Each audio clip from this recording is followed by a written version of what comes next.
Hey, I just wanted to touch base about the spring housing market. It is definitely kicking up a notch with bidding wars on both sides of the state line. I had some in Kansas for buyers that I won last week, and same in Missouri.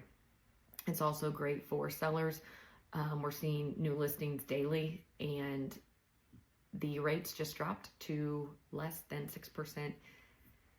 And they haven't been that low in 3 years. So it's really going to kick up a couple notches in the next couple of weeks. So great time to buy and sell.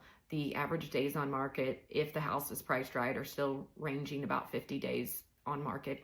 And the average sale price across the metro, Kansas and Missouri side, the Kansas City metro, is between $380 and $420. So that's the average sales price. It's up from last year. And best part is rates are dropping. Buyers are out, sellers are ready to move.